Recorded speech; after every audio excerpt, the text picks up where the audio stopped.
세금은 극빈층, 생활은 상류층. 생활은 상류층의 생활을 하고 있는데 세금은 내지 않았다는 내용인 것 같은데 홍순빈 아나운서 구체적으로 어떤 내용이에요? 네, 부동산 매매로 11억 원의 차익을 거뒀는데도 양도소득세를 그러니까 1,400만 원만 납부하고 대부분 체납한 한 전업주부에 대해서요. 정부가 출국 금지 처분을 내는데 이에 대해서 전업주부가 소송을 냈지만 법원에서 받아들여지지 않았다는 내용입니다. 이 주부는요, 지난 2009년에 그 서울의 한 강남 아파트 두 채를 매매해서 11억 원의 이제 이익을 거뒀다고 합니다. 이 아파트 두 채는 2002년에 각각 4억 4천만 원과 그리고 3억 5,800만 원을 주고 산 집인데요. 이제 이렇게 많은 차익을 남겼음에도 불구하고 그 세금을 계속 내지 않고 미뤄왔다는 것이 이제 밝혀지면서 정부의 이런 조치까지 있었던 겁니다. 강남의 아파트 두 채를 팔았어요. 그래가지고 무려 11억 원을 벌어들였는데, 그러니까 김광삼 변호사, 여기서 당연히 소득세 세금을 내야 되는 건데 그 세금이 한 7억 원 정도 됐던 것 같아요. 예, 그런데 1,400만 원만 냈어요. 한 1% 남짓된 건데, 이 보면 이제 국세청에서 이 체납과 관련해서 이제 출국 정지를 시켰거든요. 그러면 그렇게 되면 이제 해외에 나갈 수가 없죠. 그리고 그 이유가 뭐냐면 일단 이렇게 오랫동안 체납을 한 거 보면 이제 체납의 의지가 없다. 체납에 대해서 이걸 세금을 낼 의지가 없고, 그리고 출입국 내역을 보니까 굉장히 해외에 나갔다 온 것이 빈번해요. 그러면 해외에다 은닉자금을 이걸 숨겼을 가능성이 크다. 이렇게 보고 있는 거예요. 그래서 일단 출국금지 처분에 대해서에 불복을 했는데 이 부분은 기각을 시켰습니다. 그리고 본인은 그런 것 같아요. 뭐 돈이 있었는데 그 돈에서 생활비나 이제 대출금을 갚는데 다 썼기 때문에 내가 이걸 뭐 해외에 도피할 이유도 없고 해외여행도 가족여행으로 몇 번밖에 나가지 않았다. 그럼에도 불구하고 본인의 이렇게 출국금지하는 것은 기본권 제한이다. 이제 그런 취지로 소송을 제기했는데 결국 패소를 한 거죠. 그러니까 송 부장님 저렇게 항변을 했는데 실질적으로 내용이 금액이 워낙 크단 말이에요. 소득이 들어온 것이. 그렇다면 애초부터 이분은 내 생각이 없었던 거 아니냐, 그런 생각도 들거든요. 그렇게 볼 수 있죠. 이 뭐 한 26억 정도 팔아서 받았고 순수하게 이제 그 중간 차익으로 벌어들인 돈만 한 11억 원이 넘거든요.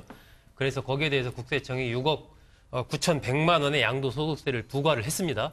근데 2017년까지, 그러니까 그 6억 9,100만 원 양도소득세 부과한 건 2009년이에요. 근데 2017년까지 낸 돈은 1,400만 원밖에 안 냈거든요. 1,400만 원. 그러고 이제 그러다 보니까 계속 이게 이제 가산세가 붙지 않습니까?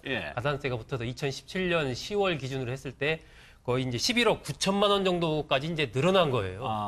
그 중간에 뭐 전혀 이제 내지를 않은 거죠, 하나도. 그래서 가산금이 묻는군요. 그렇습니다. 그렇게 늘어났고 그 과정을 이제 여러 가지 계속 국세청에서도 체크를 하다 보니까 뭐 마땅히 이 박 씨 같은 경우에 뭐 추징할 수 있는 재산도 없었던 거예요. 그 돈 말고는.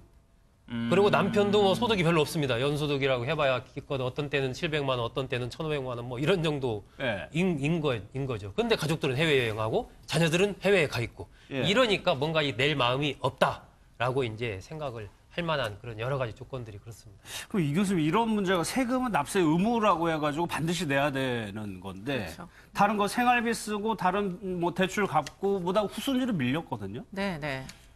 아무래도 이제 자녀들의 해외 유학이 결국에는 이 이제 부부가 선택한 내용인 것 같습니다. 그러다 보니까 지금 1,400만 원을 처음에 이제 초기에 냈던 것으로 보여요, 9년 전에. 그런데 문제는 그 이후에 계속 이제 그 세금을 냈어야 되는데 뭐 해외에 왔다 갔다 하면서 어쨌든 탕진하고 결국에는 지금 세금을 낼 돈이 없다. 이게 이제 항변의 이유가 되는데 그런데 뭐 아무래도 내가 이제 투자해서 번 이득인데 이거를 거의 사실은 이득금의 반 이상을 세금으로 내야 되는 상황이잖아요. 11억을 투자해서 번 돈이 그렇죠. 그런 생각이 존재하는 거죠. 그러니까 11억을 벌었는데 이제 투자금 빼고 나면 6억을 세금으로 내라고 하니까 너무 많다. 이렇게 생각했을 수는 얼마든지 있을 것 같아요.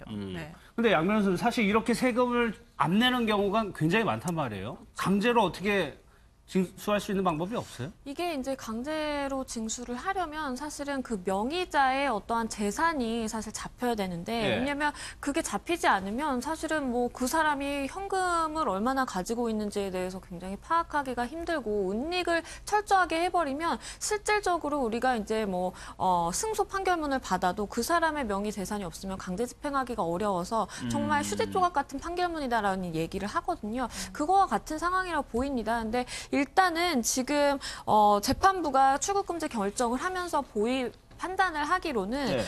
해외에 은닉했을 가능성도 상당 부분 있다라고 조금 파악하고 있는 것 같아요. 왜냐하면 실제로 두 자녀가 지금 미국에 거주하고 있는 상황이고 예. 이 박 씨 같은 경우에도 미국을 빈번하게 이제 드나들었다라고 하거든요. 그런 거를 보면 사실은 뭐 해외로 재산을 도피시킨 가능성도 어느 정도 있다라고 보이고요. 일단은 그 양도소득세를 내야 되는 그 세금 부분 이외에 사실은 그것보다 더 많은 그 본인이 시세 차익을 누렸음에도 불구하고 세금을 내지 않았다라는 점이 일단은 지금으로서는 명백하기 때문에 예. 은닉 재산이 더 있는지를 조금 추가적으로 봐야 될 필요성이 있다라고 보입니다. 근데 김광선 변호사 재판부가 재산을 빼돌릴 가능성을 일단 높게 봤단 말이에요. 실질적으로 그런데 그럼에도 할 수 있는 방법은 출국 금지시키는 방법밖에 없었어요. 그런 방법밖에 없는 거예요? 그 이제 국세 체납을 하게 되면요, 이제 체납의 자체되는 어떠한 채권보다도 우선적으로 집행을 할 수가 있습니다. 그렇지만 저 전업주부이기 때문에 전업주부고 아마 본인 명으로 재산이 전혀 없는 것으로 보여요. 왜냐하면 예. 이게 굉장히 오래됐잖아요. 오래됐음에 불구하고 국세청에서 체납에 관해서 집행을 안 했던 걸 보면 저 여자의 명의로 전혀 재산이 없을 가능성이 크다고 보고 아마 본인도 본인 재산이 다른 재산이 있으면 저 체납하지 않고 냈을 거예요. 왜냐하면 반드시 강제 집행이 들어오기 때문에. 네. 근데 본인 재산이 없기 때문에 나는 재산이 없으면 버텨도 된다 이제 그런 생각을 하고 있는 것을 보이고. 만약에 진짜 재산이 없을 경우에는 어떻게 되는 거예요? 전혀 하나도 없을 때는. 그러면 집행을 못 하죠. 못 하고 단지 이제 그 당시에 이제 조세 포탈 혐의로 어떤 고발 조치는 할 수 있는데 그것이 이제 고의성이 있어야 하거든요. 이제 그런 부분에 있어서 좀 어려울 수 있고 그다음에 시간이 굉장히 많이 지나서 아니 시효에 관한 문제도 있을 거라고 봅니다. 그런데 지금 남편도 그렇게 소득이 없는 걸로 보여요. 예. 근데 남편 재산에 대해서 또 집행할 수가 없어요. 명의가 다르면. 그런데 지금 자녀분 둘이 해외 유학 중이거든요. 근데 해외 유학하면 이게 돈이 보통 많이 드는 게 아니에요. 네. 그래서 본인이 현금으로 가지고 있던 그런 돈들, 그러니까 아파트 두 채를 팔아서 가지고 있는 돈은 그런 식으로 이제 소비성으로 쓸 가능성이 크고 그렇다면 그걸 다 쓰고 나면 먹고 살아야 하잖아요. 예. 나머지에 대해서는 아마 본인 명의의 재산이 아닌 다른 사람 명의의 재산으로 있을 가능성이 크다. 저는 그렇게 봅니다. 그러니까 일부러 은닉했을 가능성이 좀 있어요. 보면 어쨌거나 그 아파트를 팔아서 순수하게 이 얻은 이득이 11억 원 정도 아닙니까? 예. 그리고 거기에 대해서 6억 9천 100만 원이 부과가 된 거기 때문에 11억이 생겼고 6억 9천이 부과가 됐어요.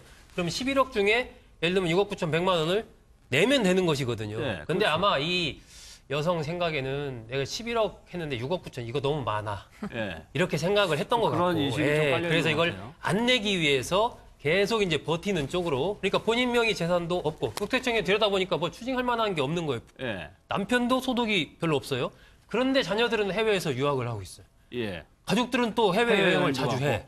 그러니까 이것은 국세청에서 봤을 때는 무언가 의도적으로 지금 세금을 안 내기 위해서 어딘가에 빼돌려서 하고 있는 것이다라고 판단할 수 있는 거고. 그러니까 재판부 예. 입장에서도 출국금지를 풀어달라. 이 여성이 이제 소송을 낸 것은 2008년 10월까지 출국금지가 돼 있는데 나는 그 돈을 사실 그 대출금 상환하는 데 썼고 생활비 썼고 해서 돈이 없어서 그런 건데 이렇게 이른바 거주 이전의 자유를 제한한다는 건 너무 심한 거 아니냐 해서 예. 소송을 냈지만 법원이 보기에는 그게 아닌 것 같다는 생각이 드는 거죠. 예, 그렇게 해서 이제 소송에서 진 거죠. 알겠습니다.